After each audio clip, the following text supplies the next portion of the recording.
Cette actualité vous est présentée en collaboration avec Cryptost Academy.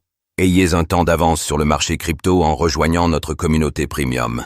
Voici pourquoi la Banque centrale européenne, BCE, ne comprend toujours pas Bitcoin. Alors que la BCE persiste à écarter Bitcoin de ses réserves stratégiques, des chercheurs révèlent des failles profondes dans les théories de Jürgen Schaff et Ulrich Binzeil. Un malentendu qui pourrait bien brouiller la compréhension du réel potentiel de Bitcoin. Et si Aleš Michel, le gouverneur de la Banque centrale tchèque, avait raison? Peut-être bien qu'étudier Bitcoin ne nous fera aucun mal, peut-être même qu'au contraire, cela nous renforcera.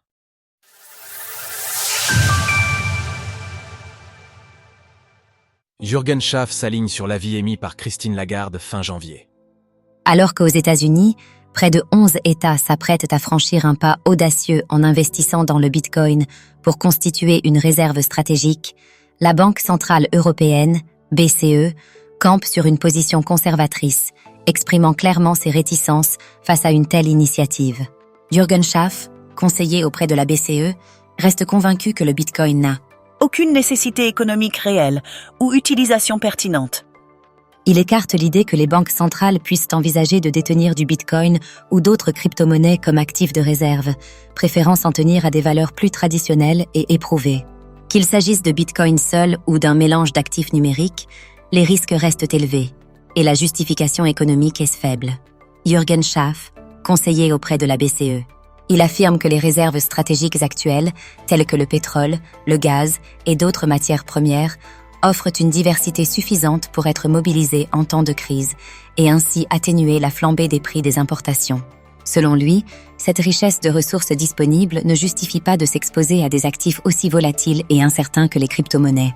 L'ajout de Bitcoin aux réserves de la BCE ne stabiliserait pas la monnaie unique. Cela ne ferait qu'alimenter la spéculation et la redistribution des richesses. Jürgen Schaff, conseiller auprès de la BCE. Une position qui s'aligne parfaitement sur l'intervention à la fin du mois de janvier de Christine Lagarde, qui s'est déclarée confiante dans le fait que Bitcoin n'entrerait pas dans les réserves des banques centrales à travers l'Europe. Le saviez-vous? Voici le top 10 des pays les plus riches en BTC. Elle a insisté sur le fait que les réserves doivent être liquides, sûres et sécurisées, et ne doivent pas être associées à des activités criminelles ou de blanchiment d'argent. Des critères que le Bitcoin ne remplit pas selon elle. Murray Rudd et ses collègues démontent point par point les rapports de Jürgen Schaff et Ulrich Binzeil. Une réserve stratégique de BTC? Le doute est permis, ou du moins, il ne coûte rien d'examiner la question de plus près. D'autant plus que plusieurs universitaires ont souligné que les analyses de la BCE révèlent des failles fondamentales dans les hypothèses et le modèle théorique de Binzeil et Schaff, ainsi qu'un malentendu fondamental des fondements et des avancées technologiques de Bitcoin. Dans cette évaluation critique, Murray Rudd, Alan Farrington, Freddie New et Dennis Porter reviennent sur les récents travaux de Jürgen Schaff et Ulrich Binzeil, principaux conseillers auprès de la BCE. Ils commencent par aborder le lobbying croissant de l'industrie des crypto-monnaies, en précisant que même si des acteurs comme Coinbase et Ripple exercent une pression, Bitcoin reste isolé, sans PDG ni lobbyiste pour le soutenir. Pendant ce temps, les grandes banques façonnent l'avenir réglementaire à coups de milliards, sans rencontrer de résistance. Le deuxième point concerne la concentration excessive de la richesse en Bitcoin. À ce propos, Jürgen Schaff et Ulrich Binzeil ignorent que la répartition de la propriété de Bitcoin est en constante évolution, guidée par le marché libre et la dynamique des mineurs. Sans oublier qu'à la différence des systèmes financiers traditionnels, aucun détenteur, même le plus influent, ne peut altérer les règles du protocole. De plus, Murray Rudd et son équipe soulignent que, comme pour toute innovation technologique, les premiers adoptants ont pris des risques en échange de rendements potentiels. Selon eux, Bitcoin ne peut pas être réduit à un simple jeu à somme nulle, mais représente une nouvelle approche monétaire où la valeur découle des choix individuels, plutôt que d'une redistribution imposée. Dans l'actualité, la Banque centrale européenne, BCE, veut un système de paiement basé sur la blockchain. Il souligne également que réduire Bitcoin à un simple actif spéculatif revient à ignorer son rôle croissant dans l'économie mondiale. Bitcoin est soutenu par des tendances économiques profondes et une confiance croissante, tant de la part des institutions que du public.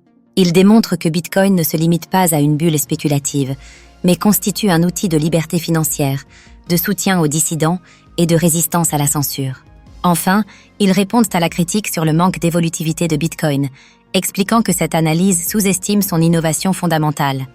Un règlement immédiat et sans tiers de confiance, qui réduit considérablement les coûts par rapport au système de paiement traditionnel. Contrairement au système fiduciaire, où les transactions reposent sur des crédits, Bitcoin offre une solution décentralisée, plus efficace et moins sujette aux inefficacités des systèmes basés sur le crédit. Pour clore leur réflexion, les auteurs expriment des réserves sur les positions de Jürgen Schaff et Ulrich Binzeil en raison de leur rôle au sein de la BCE. Ces derniers occupent des postes liés à la conception de l'euro numérique, un projet qui concurrence directement Bitcoin. Leur position à la BCE et leur engagement en faveur des MNBC révèlent un potentiel conflit d'intérêts. La rédaction de CryptoHosty vous invite à consulter cet article pour vous permettre de vous forger votre propre opinion sur le sujet. Comme le dit l'adage, don't trust, vérifie. Sources: Cointelegraph, The Bitcoin Distillery. Retrouvez toutes les actualités crypto sur le site cryptost.fr.